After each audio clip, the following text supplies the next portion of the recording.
ಟೆಕ್ಕಿಯೊಬ್ಬರು ಅಮೆರಿಕದಲ್ಲಿ ಕುಳಿತೆ ತನ್ನ ಮನೆಯಲ್ಲಿ ನಡೆಯಬಹುದಾದ ಕಳ್ಳತನವನ್ನ ತಪ್ಪಿಸಿ ಶೌರ್ಯ ಮೆರೆದಿದ್ದಾರೆ. ಮುಧೋಳ ನಗರದ ಸಿದ್ದರಾಮೇಶ್ವರ ಕಾಲೋನಿಯಲ್ಲಿ ನೆಲೆಸಿರುವ ನಿವೃತ್ತ ಎಂಜಿನಿಯರ್ ಹನುಮಂತಗೌಡ ಅವರ ಪುತ್ರಿ ಶ್ರುತಿ ಅಮೆರಿಕದಲ್ಲಿ ಉದ್ಯೋಗದಲ್ಲಿದ್ದಾರೆ. ವಿದೇಶದಲ್ಲಿದ್ದರೂ ಸಮಯ ಪ್ರಜ್ಞೆ ಮೆರೆಯುವ ಮೂಲಕ ಮನೆಗೆ ನುಗ್ಗಿದ ಕಳ್ಳರನ್ನ ಓಡಿಸುವಲ್ಲಿ ಶ್ರುತಿ ಯಶಸ್ವಿಯಾಗಿದ್ದಾರೆ. ಕೆಲ ವರ್ಷಗಳ ಹಿಂದೆ ಸ್ವದೇಶಕ್ಕೆ ಆಗಮಿಸಿದಾಗ ಶ್ರುತಿ ಮನೆಗೆ ಸಿಸಿ ಕ್ಯಾಮೆರಾ ಅಳವಡಿಸಿದ್ದು ಮಾತ್ರವಲ್ಲ, ಅದರ ದೃಶ್ಯ ತನ್ನ ಮೊಬೈಲ್ಗೆ ಬರುವಂತೆ ಲಿಂಕ್ ಮಾಡಿದ್ರು. ಮಂಗಳವಾರ ತಡರಾತ್ರಿ 1 ರಿಂದ 2 ಗಂಟೆಯ ಮಧ್ಯೆ ಚಡ್ಡಿ ಗ್ಯಾಂಗ್ ಇಬ್ಬರು ಹನುಮಂತಗೌಡ ಸಂಕಪ್ಪನವರ್ ಮನೆಗೆ ನುಗ್ಗಿದ್ದಾರೆ.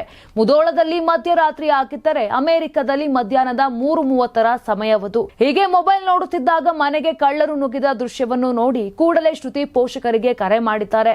ತಕ್ಷಣ ಎಚ್ಚೆತ್ತ ಪೋಷಕರು ಬಾಗಿಲು ತೆರೆಯದೆ ಮನೆಯ ಎಲ್ಲಾ ದೀಪ ಆನ್ ಮಾಡಿ ಕೂಗಾಡಿದ್ದಾರೆ. ದಿಢೀರ್ ಮನೆಯ ಲೈಟ್ ಆನ್ ಆಗಿದ್ದನ್ನ ಕಂಡು ಕಳ್ಳರು ಶಾಕ್ಗೆ ಒಳಗಾಗಿ ಸ್ಥಳದಿಂದ ಪರಾರಿಯಾಗಿದ್ದಾರೆ. ಅಗ್ರಿ ಇಂಡಿಯಾ ಪ್ರೈವೇಟ್ ಲಿಮಿಟೆಡ್ ರವರ ನಂಬರ್ 1 ಸ್ಪ್ರಿಂಕ್ಲರ್ ಪೈಪ್.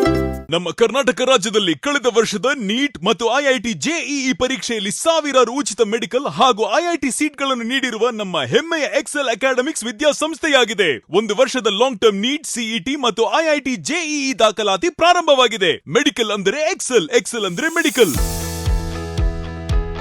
ನಾನು 86 kg ಇದ್ದವಳು 71 kg ಬಂದಿದ್ದೇನೆ. ವಯಸ್ಸಾದ್ಮೇಲೆ ಸ್ಮಾರ್ಟ್ ಆಗಿ ಕಾಣ್ತೀರಾ ಅಂದ್ರೆ ಜಿನ್ನಿ. 126 kg ವೇಟ್ ಇದ್ದು ನಾವು ಈಗ 114 kg ಲೆಕ್ಕ ಬಂದಿದ್ದೀವಿ. ಯಾವುದೇ ಸೈಡ್ ಎಫೆಕ್ಟ್ ಆಗಿಲ್ಲ ನಮಗೆ. 84 ರಿಂದ 50 kg ಬಂದೆ. ಆಮೇಲೆ ಸಣ್ಣಗೆ ಫಿಟ್ ಆಗಿದ್ದೀನಿ. ಅದಕ್ಕೆ ನಾನು ಯೂಸ್ ಮಾಡ್ತಾ ಇರೋದು ಜೀನಿ ಸ್ಲಿಮ್.